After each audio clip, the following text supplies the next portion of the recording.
Donc bonjour, aujourd'hui donc nous allons fabriquer du fromage de ferme, du fromage de vache ou de chèvre comme vous voulez.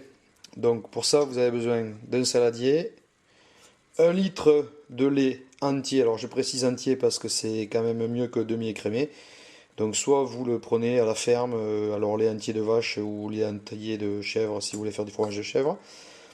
Ou vous pouvez aussi également acheter une brique de lait entier de fromage de vache dans le commerce. Ensuite, il vous faut un yaourt nature, ou vous pouvez remplacer par 2 petits Suisses, des moules de type de moule faisselle qu'on trouve dans le commerce, où vous achetez une faisselle et vous gardez le moule. Ça, bon, ça c'est des fromages de professionnels, c'est des fromages pour les petits cabecous. Et il nous faut également donc de la présure que vous pouvez acheter en pharmacie.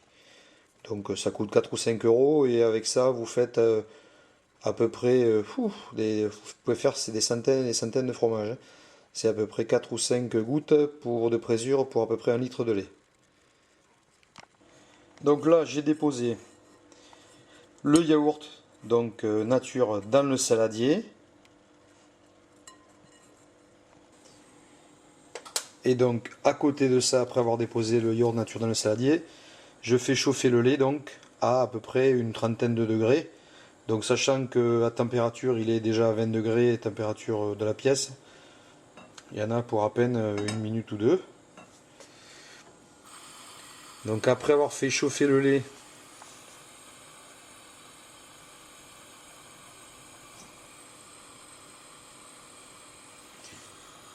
je vais incorporer un petit peu de lait donc dans le saladier et je vais le mélanger avec le yaourt nature. Et ensuite après je vais laisser reposer à peu près 2 heures.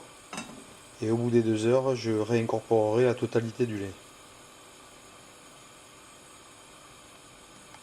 Donc là, au bout d'une minute, 1 minute 30, le lait est à une trentaine de degrés. J'en mélange une partie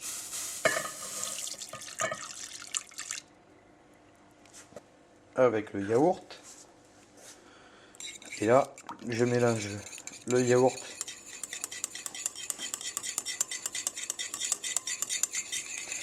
donc au lait que je viens de mettre à l'intérieur.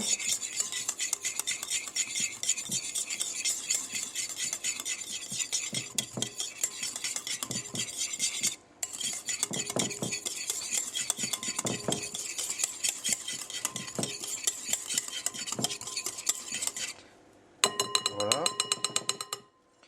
Et là maintenant, je vais laisser reposer à peu près 2 heures.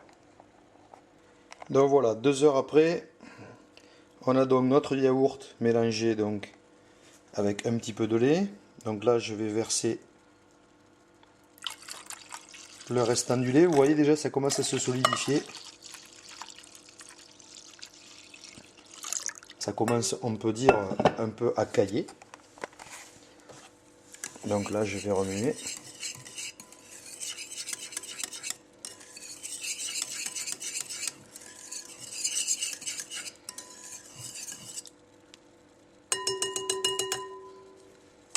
Puis je vais verser donc la présure.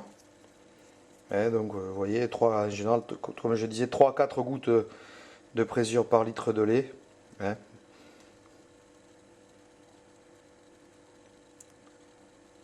4, je vais en mettre 5.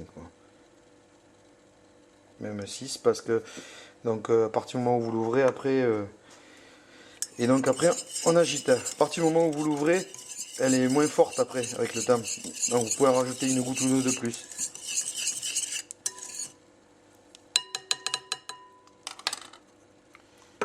Et là, ce que je vais faire, c'est qu'après je vais laisser reposer et je vais couvrir d'un linge pendant à peu près 24 heures. Le temps que le caillé se forme à la surface du lait. Donc voilà, au bout de 24 heures, la présure a pris. Vous remarquez que donc on a un petit lait, le petit lait ce qu'on appelle, qui s'est formé donc à la surface donc du fromage, le lait a caillé. Et maintenant donc on va pouvoir mettre le cahier donc dans les moules.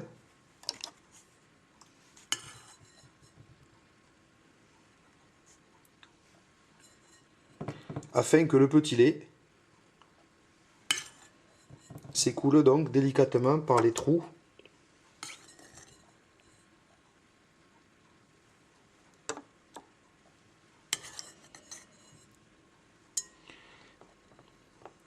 donc on verra par la suite que effectivement le fromage va durcir d'ici 2 ou 3 jours et on mettra donc, quand le fromage sera un peu plus fait, on commencera le salage.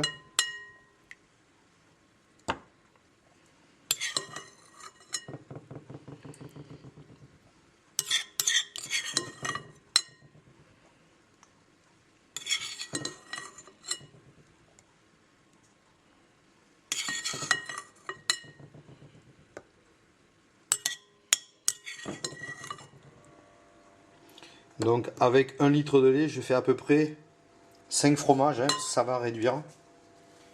Donc là on va patienter, on va couvrir un petit peu et dans 2 ou 3 jours, quand le petit lait sera fait, enfin surtout dans 2 jours on va dire, on va commencer par saler une face, puis après quand le fromage commencera à prendre la consistance, on le retournera. Donc voilà, au bout de 24 heures, le petit lait s'est évacué. J'ai donc salé mes fromages sur une face. Je les ai retournés. Donc là, vous pouvez voir le fromage. Donc, il reste encore du petit lait. Donc on va le laisser encore s'égoutter pendant 24 heures. À l'issue, on les sortira des moules et on les mettra donc sous une cloche pour l'affinage pendant encore, on va dire, 3-4 jours avant de consommer. Donc ça, vous pouvez le faire. Donc ça, c'est des crottins au fromage au lait de vache, mais vous pouvez également, si vous utilisez un fin de compte du lait de chèvre, ben vous aurez des crottins de chèvre. Voilà, tout simplement. Donc après, vous pouvez, quand ils sont un peu frais comme ça, là, c'est là que vous pouvez mettre des baies du poivre ou des baies rouges, enfin ce que vous voulez pour l'agrémenter, quoi.